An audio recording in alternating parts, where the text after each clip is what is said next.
Brother D-Roy Cruz here again. D-Roy Cruz channel. I'm going to change for 2025. I'm going to make a new video for this channel because I'm going to start putting a series of different things on here, and in the near future I might begin to make this one of my main channels. My two main channels right now are Area 1 and Cruise for Christ. The Area 1 is all the political stuff, the racial stuff, the stuff going on with our economy, and all the argumentative stuff that everybody has a right to argue with. You know, my rights versus your rights, all like that, Area 1. My Cruise for Christ channel, that's my Christian channel where I love to preach. I love to talk about the Bible. I love to talk about, you know, how to use the Bible in your life. And I think on that channel right there I'm doing really good because that's my passion. Talking about my faith, and my faith versus your faith. My faith versus all these false religions out there and all that kind of stuff. And what gives me a right to call anything a false religion, call anybody a false prophet? You know, I go over all that. And even some of the people that are out there calling people a false prophet or false prophets themselves, because God doesn't tell you. You know, where does a Christian have time with all these people on their way to hell? Where does a Christian have time to just sit there and attack other Christians and try to see who he's allowed to call false prophet and who he's not? Okay? We all have a right to our denominations, just like we have a right to, you know, our own brand of politics, as long as it's Christian. Okay?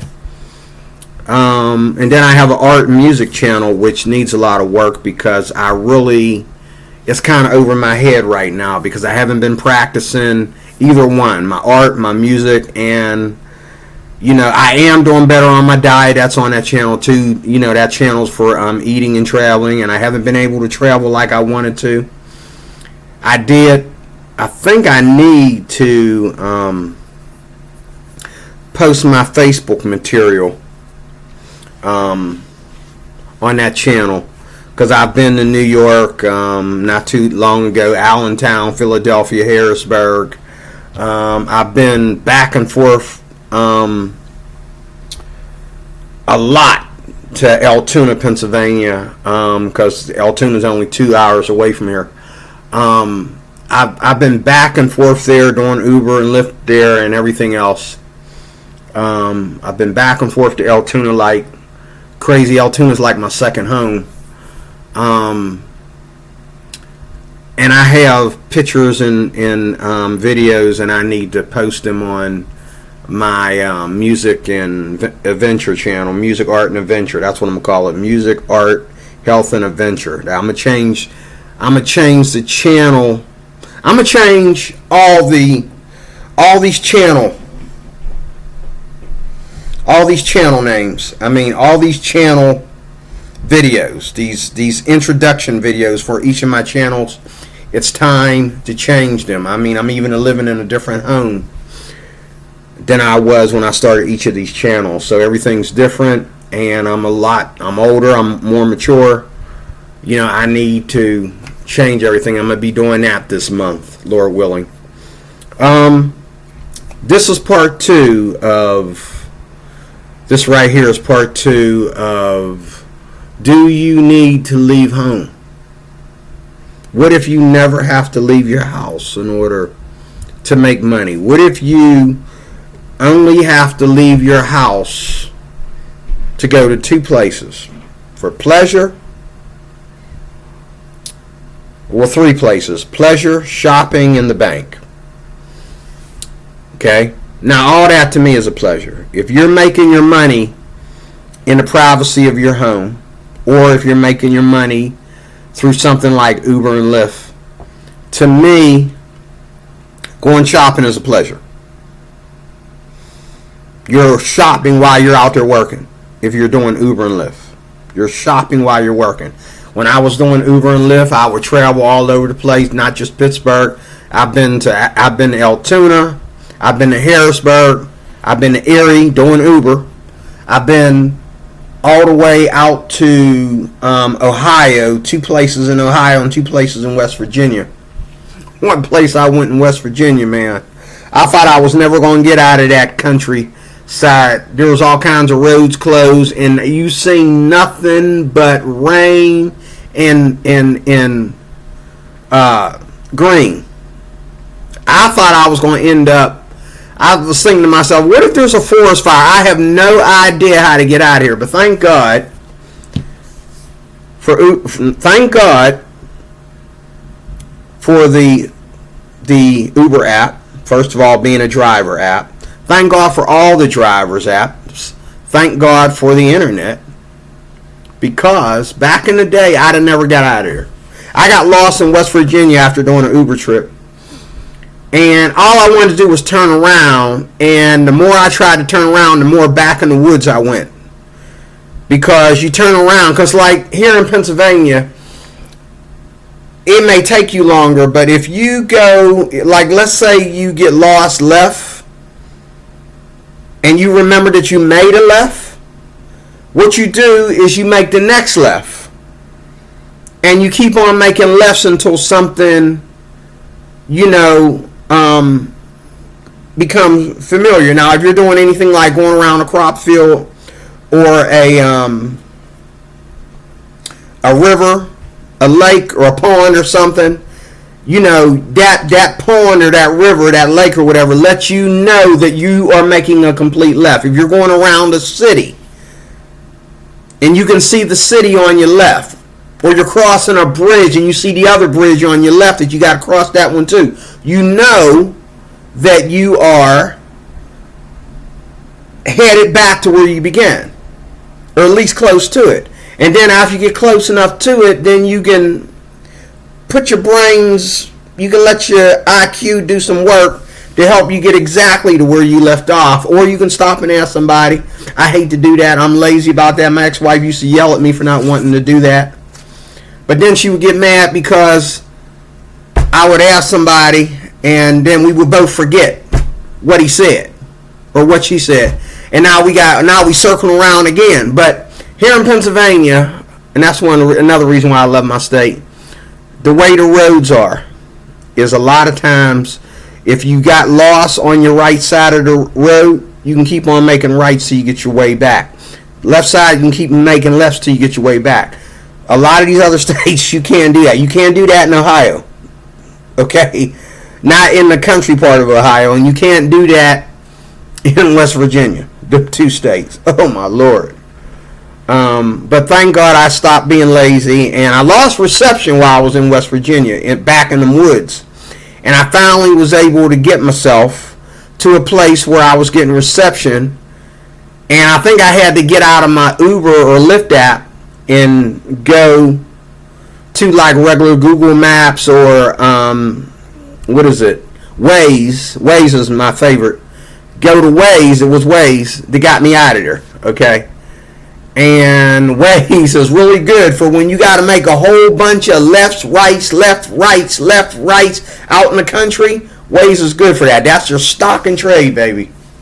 Waze is really good for that. If you put your settings on avoid toll roads and avoid highways, oh my God, Waze. Sometimes I'll use that on Google Maps, but I won't use that on Waze because Waze is already giving you a shortcut. Whatever way it's taking you is trying to give you a shortcut. If you put no highways, no toll roads, no expressways, freeways, or anything like that, Waze is going to make you go left, right, like a dance. It's like every 5 minutes or less, you're making another left or right. You thinking, am I just making left or right, or am I actually getting there? But you're actually getting there. It's just that that's the way Waze is. But I love traveling. I love driving. It's a hobby. And it's a hobby that's going to cost me money. And that's another reason why I feel I need to make more than what they're giving you out here on the rat race, what they're giving you out here, working rinky-dink jobs, especially if you're working a job where you don't have any special skills. You just have yourself and your experiences and the way you've been brought up, and some things that you learned on a apprentice level. That's all you got. You got no bachelor, no degrees, no PhD or nothing that's going to work as a license to put you up above the rest of the class. All you have is a little bit of apprenticeship, maybe some little licenses like, my Job Corps graduation over there, my Job Corps graduation diploma over there, high school and Job Corps, completed both of those with flying colors. I also have an Act 235 lethal weapons training as a Act 235 security officer. And I've also done CPR training, first aid training, because of the different security jobs I've had. Self-awareness training, different things, but that does not make you money. That gets you jobs, but it don't make you money. Hear me good. There's a lot of things you can do, and they change every year. I just had these computer books because I went to college. I went to Strayer University for about a year and a half. I dropped out my last 5 or 6 months that I was to complete, because I wasn't going to complete it anyway. I was working 16 hours. 16 hours went up. Okay. After I thought the 16 hours had slowed down a little bit, we was back to working 8 hours. Nope. Before I even got all my materials in, we was back to working 16 hours a day. And so with my IQ, if that's what a lot of white people call it, it's all about the IQ. I don't think it's all about the IQ. I think it's all about, there's another word for it. I don't think it's called IQ. But it's all about how easy certain things on an education level are to you. Just like when I look at numbers, okay, it's up to you to show me why the numbers are different on that piece of paper than the way I would put them on there. Okay? And I'm better off explaining to myself than you explaining it to me, Also, me and one of my daughters, we grew up with attention deficit disorder. And I've never been,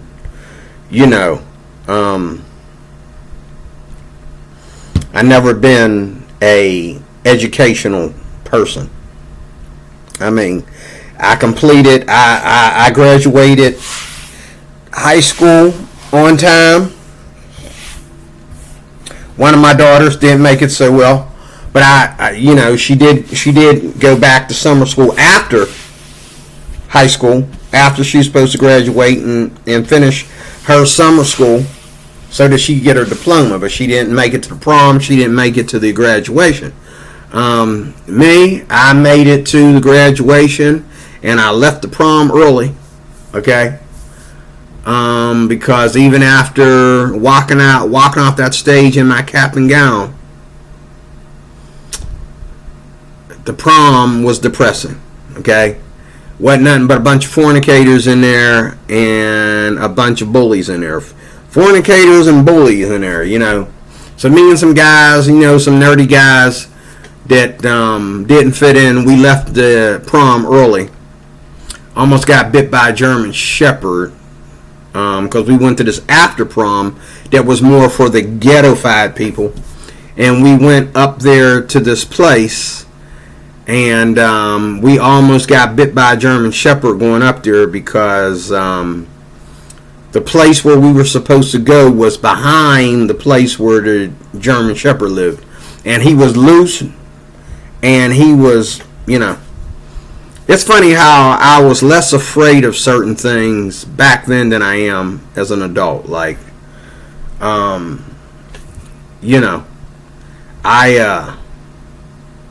we just backed up and slowly backed up, and somebody came out from the party, and he almost got bit. And so the person came out, and he says, "What are yins doing?" And he says, "Oh, we partying. This is our prom party, you know." He said, "Oh, why y'all pick up here? Why y'all do this in the ghetto? Look around you. Why would y'all have a party up here, you know?" And so she got mad. She took her dog in the house. She didn't want him in the house because he's not inside. He's not an inside dog. He's an outside dog.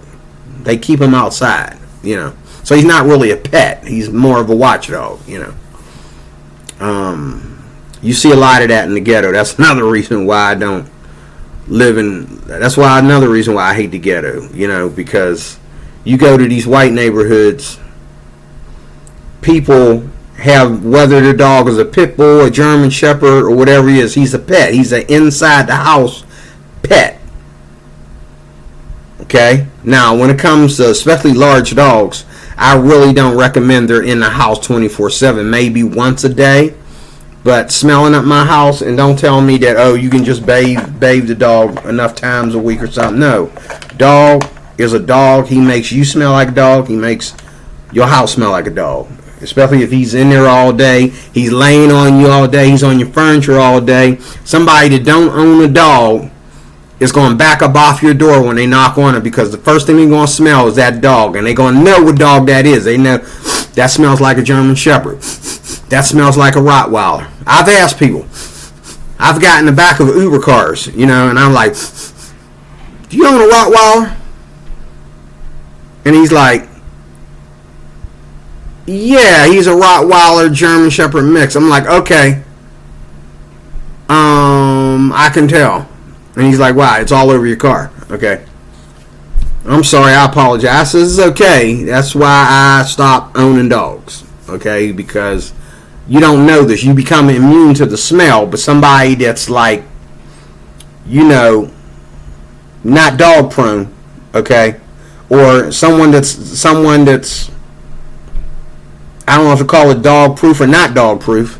Somebody that's not dog oriented. There you go, dog oriented. Okay, it's going to know right away. Somebody here owns a dog. Somebody here owns a dog.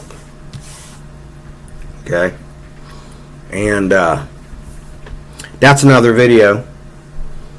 But what I want to talk to you about, part 2 here, is speaking of Uber and Lyft, another one of the things that I love to do. I met somebody not too long ago who had who was younger. He was like around my age, maybe a little bit younger than me. He was a little bit younger than me.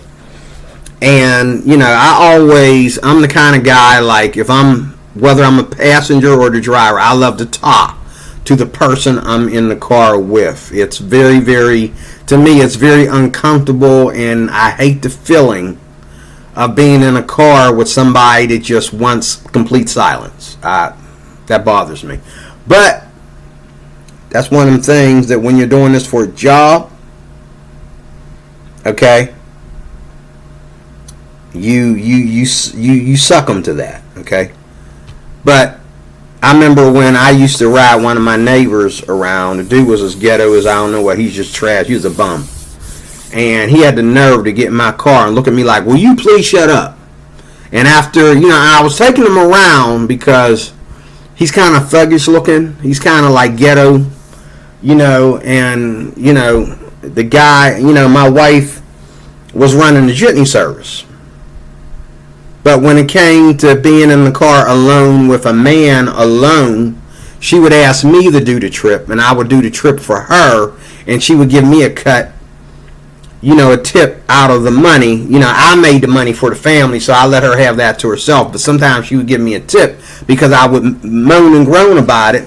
Like, "What you taking that ghetto dude somewhere for? Let him get the bus. He can walk. He young. He can walk down the street and get the bus. Why are you giving this lazy behind a ride? You know."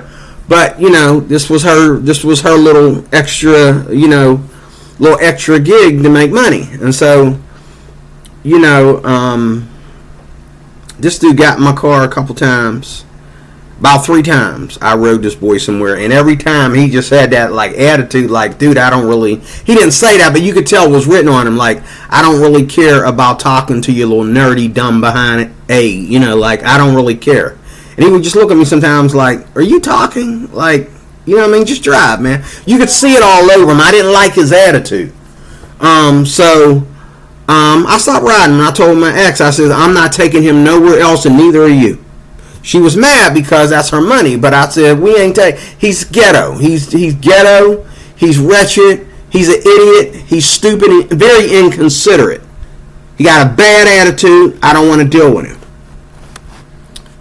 And that's something you have to deal with when you drive Uber and Lyft. You got to deal with people who, and I hate to say this, but I want black people to know that I know, and I want white people to know that I know. Because it's worth pointing out, if you're going to drive Uber and if you're going to ride Uber, either one, it's worth you knowing, if you're black and if you're white, about black folks and their attitudes in Uber. I've been in cars with black guys, and it's usually black men, hardly ever black women. But black women it makes a black woman feel more comfortable a lot of times if you strike a conversation with her in the vehicle, especially if the conversation is something relating to the trip, or the conversation is something that y'all heard on the news or something like that, and you're going on a 20-minute trip, 20-minute trip. She feels more comfortable, in a conversation with you. She's not looking at the rear view mirror, watching you behind the whole time while she's driving. Ain't looking at the road. She's too busy watching you because you're too quiet. So black women and women in general like when you strike a conversation with them. Now, some black women, and they tell you that in the Uber app not to do that too much. Always pay attention to your passenger. But a lot of black women, including black men, but mainly black women, will get on the phone while, you're in the car with them. And this is something that black women will do that black men don't do that much. They'll get in the car, or they'll put you in the car, they'll say hello, and then they'll get on the phone. And everything that they say, they're talking to somebody else. And then when you got a question, they're ignoring you. And when they finally realize you're talking to them, then they're like, oh, I'm on the phone. Yeah, but I'm the passenger. You just rode past my stop. I'm trying to tell you. Not too long ago, this black woman was giving me a ride to work. And I let her know before we got there that you're going to make a left on Oliver. You're not going to pull up in the front if that's what it says on the app. You're going to make that left on Oliver and go around to Oliver. You're going to park up by the cones. When we got to the front, she's on the phone with her boyfriend or whoever this person was. And sometimes they do that because they feel lonely, or they feel that they'd rather talk to somebody on the phone than some stranger in their back seat. But see, that's the way you get yourself in trouble. You should always keep your passenger occupied. Okay? You keep your passenger busy, because you're on the road with him for 10, 20 minutes. You need to keep him busy, especially if he's taking you out of the city, further into the inner city, or out into the country somewhere that you never been into. You don't know this place. You need to keep him busy. That's just a safety feature there. But many black women will like get on the phone the minute you get in the car. I don't know if they acting or if they're serious, but all of a sudden they're always on the phone. And that needs to chill. That really needs to chill. Black men driving like maniacs, driving all over the road because they just want to hurry up and get you there and make that money. And I understand your impulse. You broke like me, brother, but you got to be punctual. You got to be transparent. You got to be formal. You got to be people oriented, man. You got to you got to try to do the job that you wouldn't do if you was in the car by yourself or with your mom or your brother, your sister, your wife or something. You wouldn't need to worry about, but you got a client in the car and you got that whole Uber company or that Lyft company riding your head. They could put you in jail. They could sue you. They could lock your funds. They could suspend you. They already suspend people for identity issues that is not their fault. I went through it.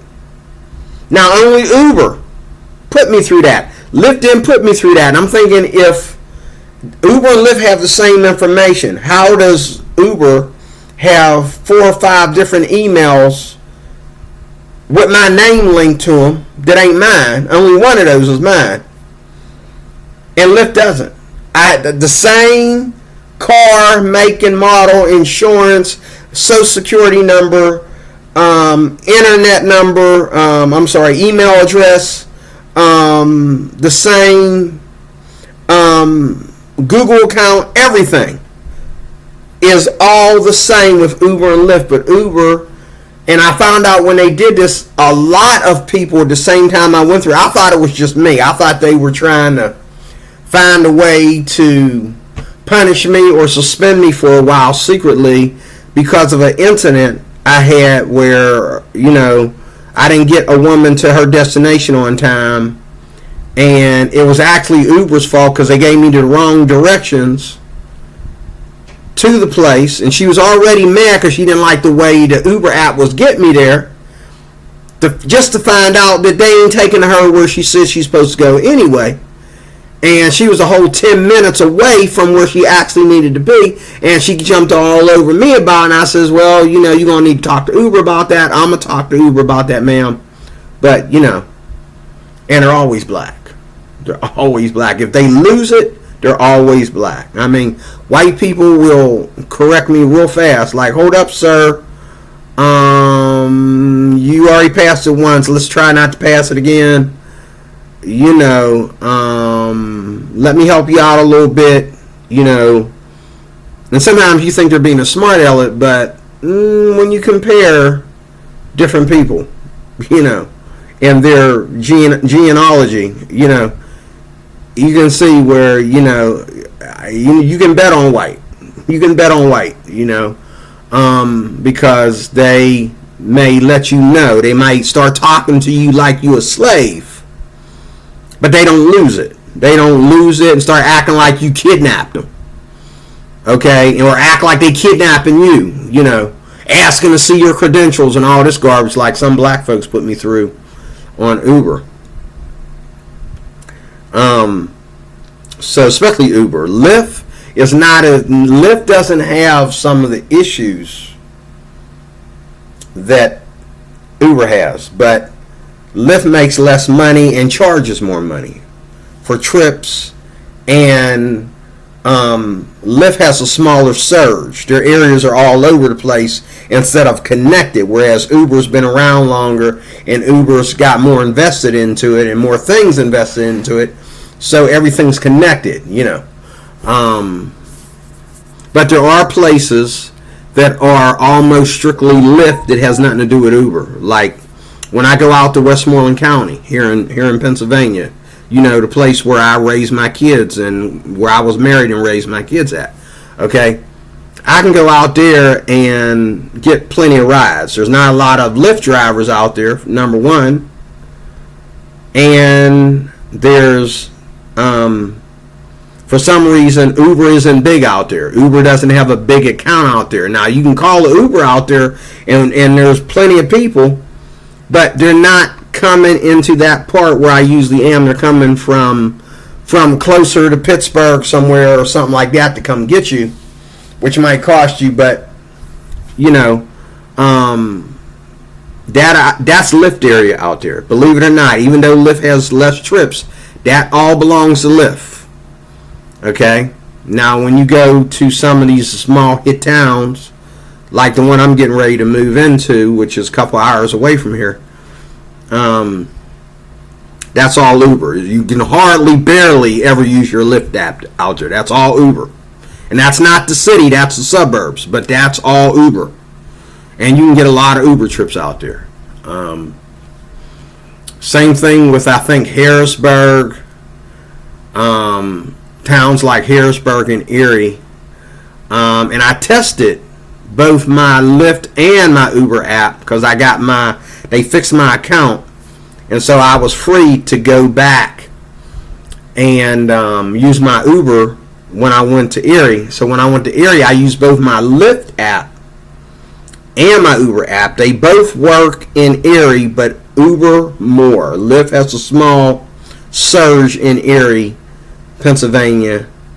Uber has a bigger surge. And I was only out there for about a couple hours. I probably got like 4 trips.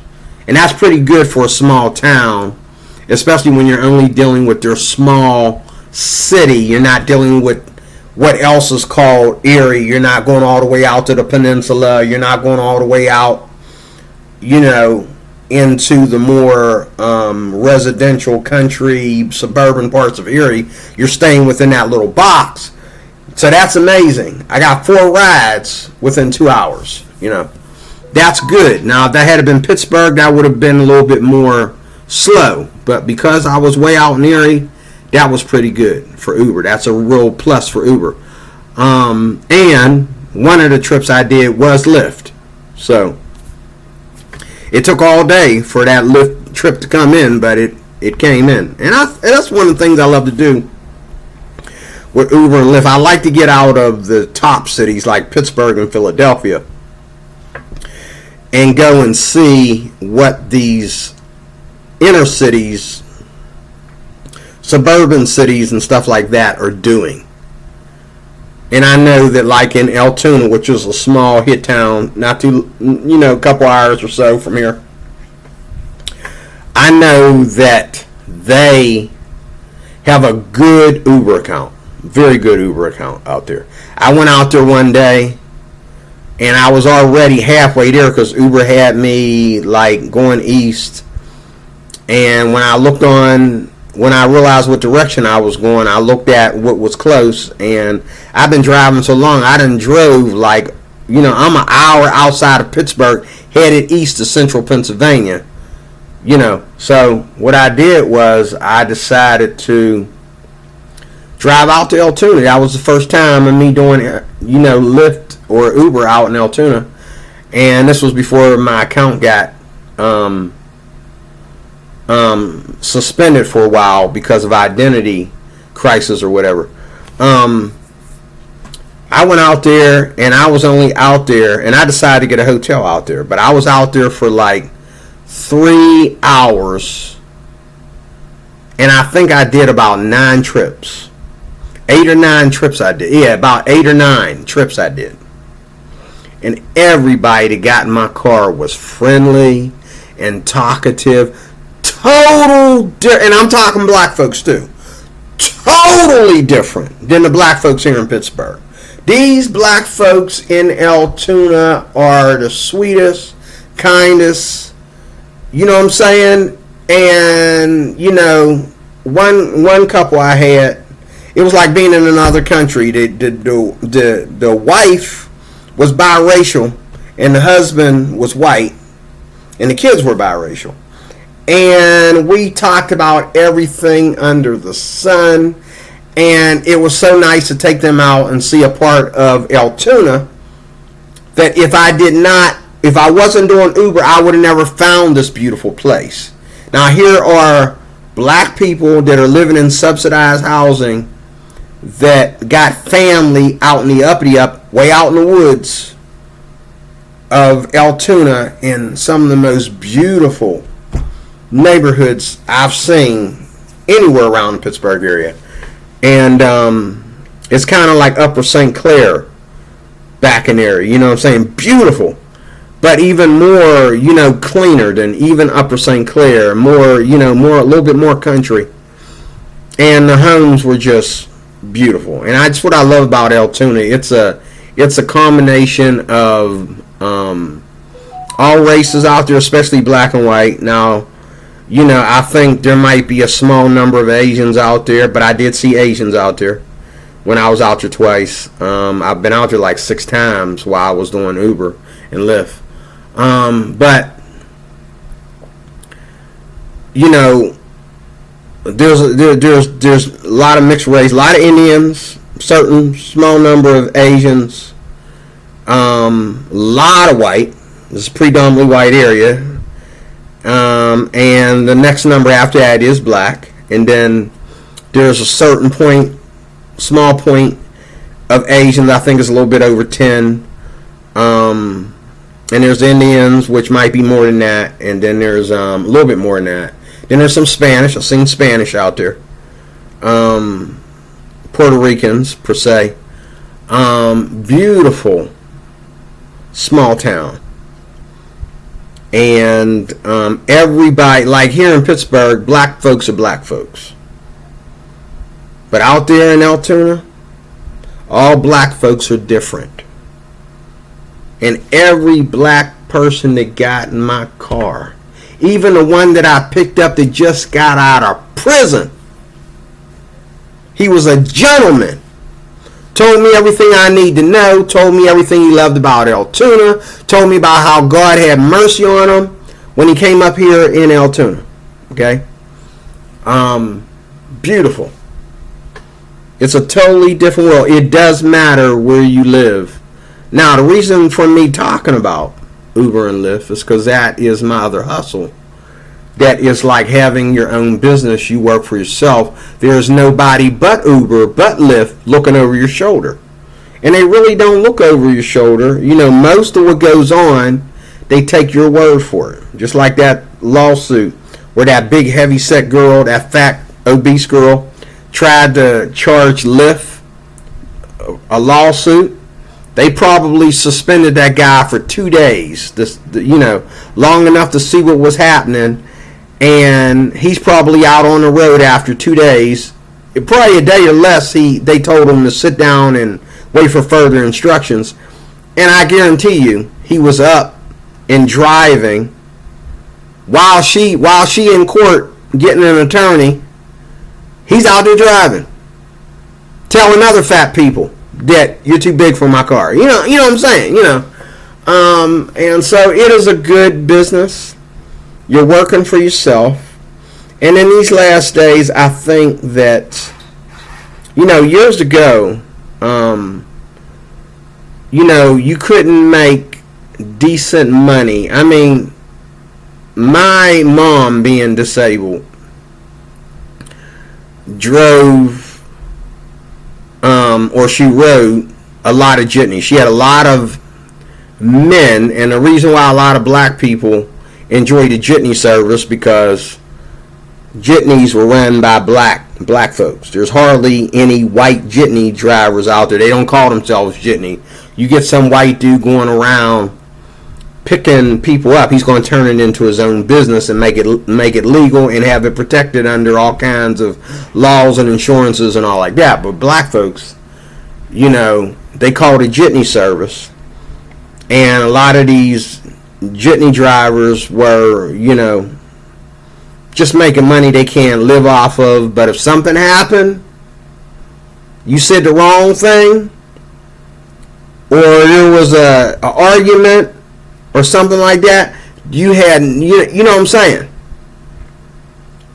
If you get pulled over by the police in an Uber or a Lyft, they're going to treat you like you're driving a federal vehicle, and that whatever went on between you and the passenger, it's your word against theirs. You know what I'm saying? But when you're a jitney driver, you just some dude that's using his car to give somebody a ride. You don't have a right to the price. You don't have nobody looking over you, watching over you. You're not investing in anything but yourself and your own gas. That's about it. You're not investing in anything. My mom used to get trips with people whose car was broke down. That muffler was screaming for 40 minutes. You know what I'm saying? You can't do that with Uber and Lyft. You know what I'm saying? That could get you suspended. That could get you that could get you suspended, okay, if your customer reports that. But back in the day when we used to all get jitneys, there was nothing to report. You know, you just got insulted and assaulted by the person in the back seat. You better call 911. That's all you got, okay? And back then, you know, we didn't know, most of us didn't have cell phones in our vehicles. So, like, if something happened between you and the customer, who's gonna call who?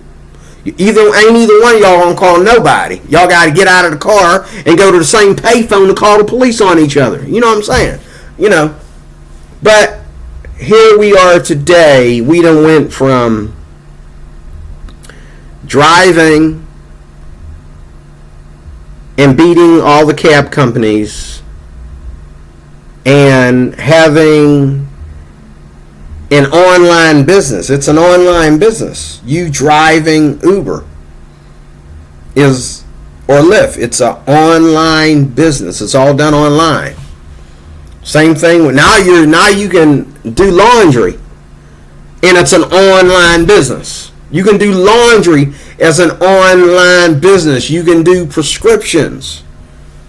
Okay, and it's an online business. There's so many things to do online today. Online is like you going into cyberspace, you know, New York City, and you don't have to worry about some fool getting on the subway setting somebody on fire. You ain't even got to meet. You don't know this dude. You don't know his name. You don't know nothing about him. He don't know you from Adam, and he ain't doing business online, so you ain't got to worry about him.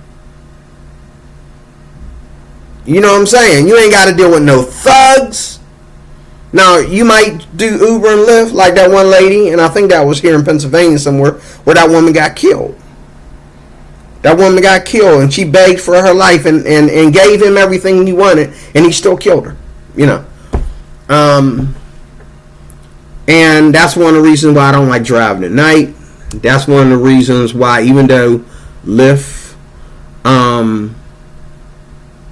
you know, tells you can't bring your own weapon. My car, my weapon. Okay, so if I'm in my car, okay, my weapon is there. I would not use my weapon unless somebody tried to attack me. And if someone tries to attack me and I put a cap in them, okay, it's the police's word against yours. Okay. You can't tell someone that they're not allowed to be armed in their own car. Now, yours, you might be able to consume that into a, you know, property policy. But in your own car, you can't tell somebody that they can't be armed in their own vehicle. Okay? You pull a gun on me and you don't shoot, you just got shot. You understand? You pull a gun on me and you don't pull the trigger, you just got shot.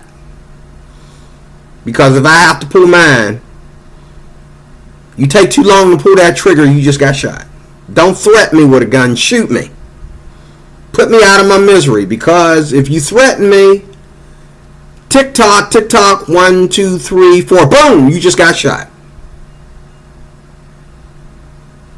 Because you think I'm scared. No.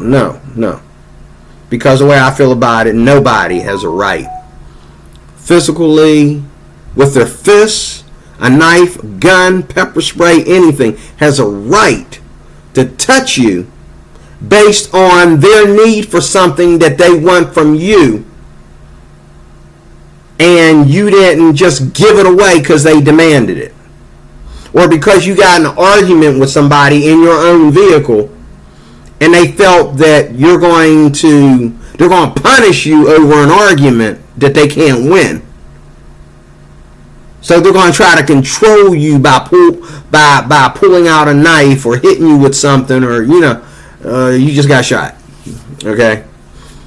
And I got out of the car and I waited for you to get out of the car so I could shoot you.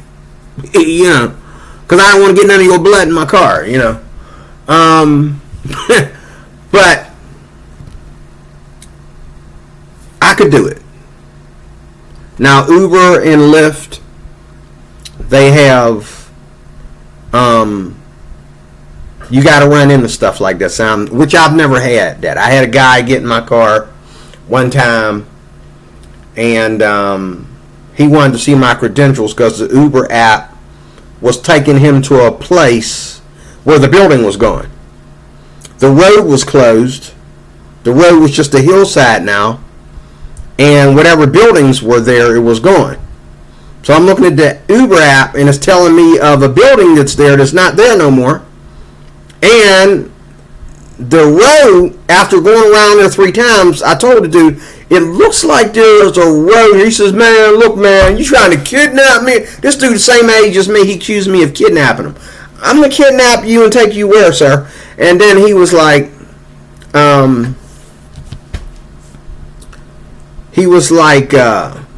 dude, you know, like, I'm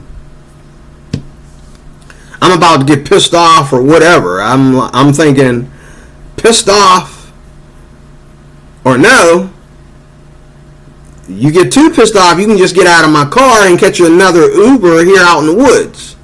I'm just as lost as you are. So I said, hey, you know, I'm going to go up this way. He says, no. I'm going to give you directions. I said, you know how to get there? He says, no, but I'm going to figure something out. Oh, you don't know? Okay. So he gives me directions. He gave me the same directions I was going to do. We're just going to skip going around in circles and go up this hill and see if it'll re-enter. And I tried to get it to re-enter, but it kept taking me around in circles because Uber didn't have any other way until I went up that hill where I was like a whole 5 minutes out of the area. And then it relocated. But just that one little neighborhood that we were supposed to ride through, Uber was completely lost. And you run into that. And people in your car threatening you and stuff like that. That's why a lot of friends that I work with, they don't want to do Uber and Lyft. You know, I don't mind, especially if I'm doing this full time. This is my money. This is my bread. This is my bread money. I don't mind. I will, you know, take a little bit of abuse from the customer, not a whole bunch. You can cuss me out. You can claim I'm kidnapping you. You know what I'm saying? But you start calling me the N-word, like one dude called me on the phone and said, N-word, you ain't here yet? I said, you might want to get yourself another driver, brother. He said, no, I'm waiting on you, you stupid nigga. You stupid in ass. You know, I mean, he was just going off on me, you know. And I said, I'm going to tell you again. That's 2 strikes. You need to get another ride. No, I'm waiting on you because I got, no. I said, brother. And they're always black. I said, brother, you do not want to see me after calling me the N-word twice. You're loud and you're rude and you're crude. You do not want to see me. Okay? You do not what? What you going to do? I said, I'm not coming. That's what I'm not doing. Call Uber and cry me a river. Goodbye. Click. And I immediately pulled over to the side of the road, called Uber, let them know why I'm not completing this assignment. Dude called me on the phone the minute I got the message. And a lot of people don't understand when they get in your car. Your problem is with Uber or Lyft. It's not with the driver. If you know, dude sitting there talking about I'm late. Dude, I said I just now got off the phone with Uber. What do you mean I'm late? I'm sitting here in traffic. They rang me while I'm in traffic. What you mean I'm late? Okay? But, you know, Uber and Lyft is one of them things that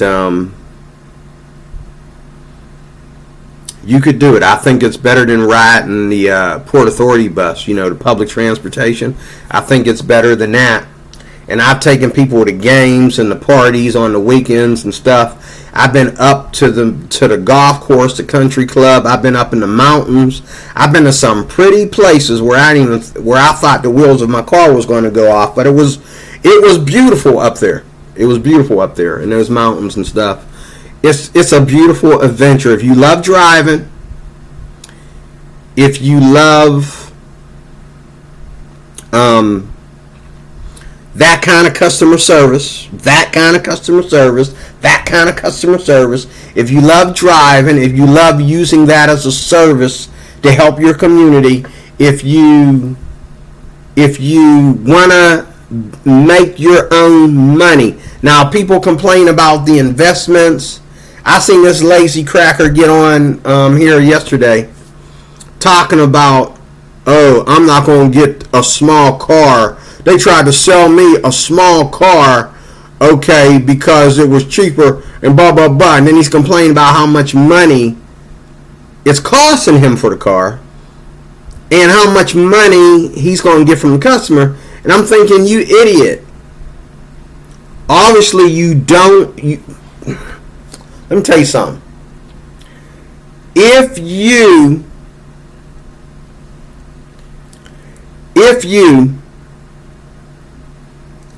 are working for Uber and Lyft, you are working for yourself. It's like having your own store. You're going to pay the insurances. You're going to pay these truck services to come in here and deliver food. You're going to pay, you're going to pay some things. But Uber and Lyft is going to charge you less than that, including taxes, and they're going to be less than you have in your own little store or something in the beginning. You have to understand, Uber is not a cab service.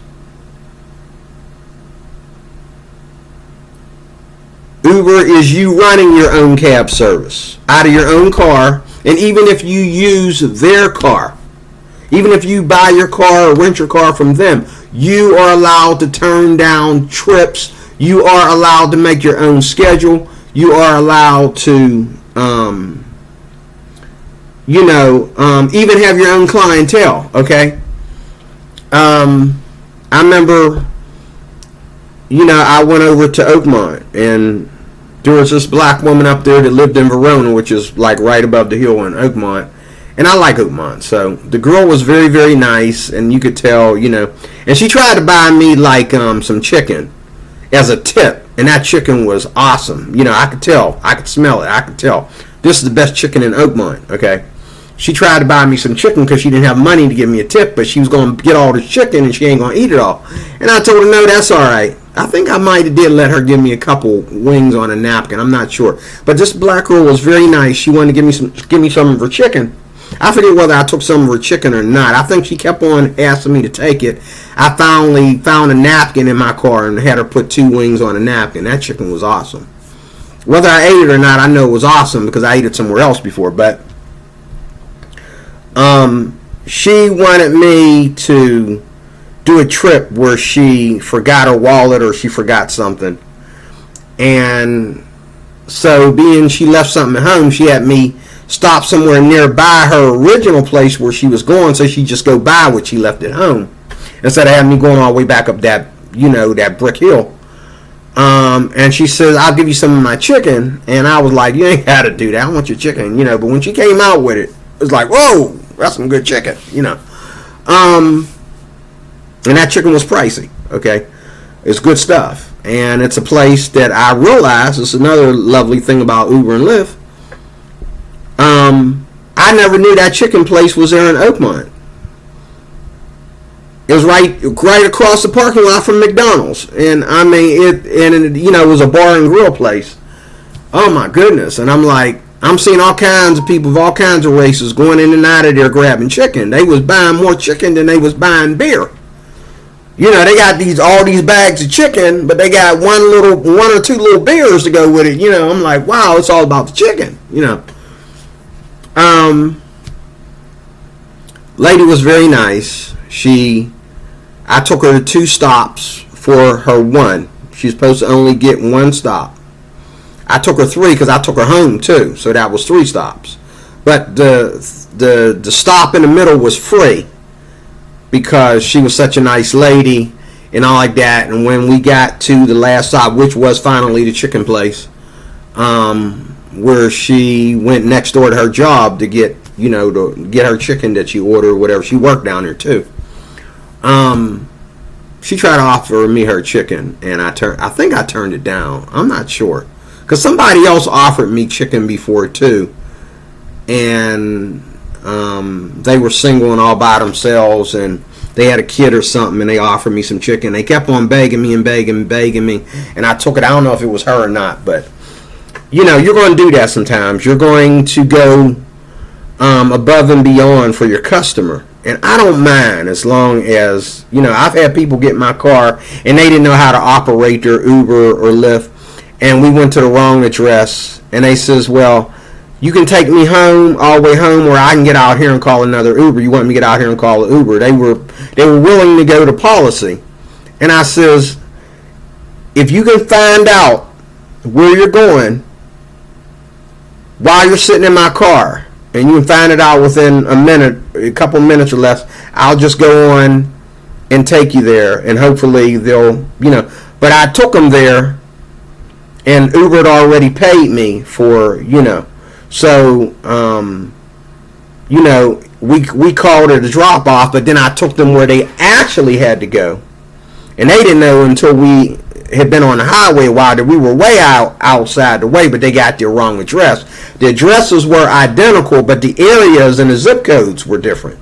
So, I took them to the north side, but I was supposed to take them like to Etna or something. The addresses were identical. So we turned around and we went back to, we went to Millville. We turned around and went back to Northside, and we already passed Northside a long time ago. We was on the way to my neck of the woods, my old neck of the woods. We about to go visit my kids, But anyway, I'm closing there. This was supposed to be about online, but I got lost talking about Uber and Lyft because that's my other gig that I love. I almost took, I lost my job. I told you that in the last video. I almost took what was left in the bank and bought myself a vehicle. But I think the Lord stopped me and said, you might not want to do that. You might want to get your top bills out of the way, like your rent and your internet and your phone out of the way. You might want to get that out of the way. And then, whatever happens later, if you have the money, whatever way you get the money, then you might want to rent a vehicle and all like that. But I'm thinking about it, and I'm thinking you are losing a lot of money. You're not going to get ahead if you rent your vehicle from them, unless people are wrong about it just being like the cheapest you're going to get is a small hybrid from Lyft, which is $181 a week. Now, in my opinion, if you're working for them full time, you can kill that off in 2 hours. Okay? But they're saying that no, that $181 a week leads to $1,000 by the end of the week. I don't understand that, so I decided to put it on pause and see what they're talking about, because I don't understand how you go from 181 to 1,000 by the end of the week. It says 181 a week, but then they're saying it's not really 181 because you're going to make a deposit. You're paying for your own insurance, which I'm used to that. But I love the fact it's worth the money because you're paying by you buying that vehicle, and you're in your own neighborhood. You're staying within your area. By you buying that vehicle, you are driving a vehicle that's somebody else's responsibility to fix. Your oil change, your brakes. I think your brakes and your tires and everything is done by them. Matter of fact, I think you have to turn the vehicle in every 7 days. They give you a different vehicle. That's how they keep it maintenance. Every 7 days they give you a different vehicle or something. For Lyft anyway. I don't know about Uber, but I like Lyft better. Even though Lyft doesn't make as much money as Uber, it's just more pleasant to use and to drive. But that's all I want to say to you. I'm done with you. 100 minutes is too much. God bless you, D-Roy Cruz, Life Applications Officer. D-Roy Cruz, again, I'm going to change names and titles on this channel pretty soon, Lord willing. And I will see you soon with more Stay tuned for my online video, which will be very, very short because I've never done it before. So I'm going to do that next. God bless you. Thank you for watching.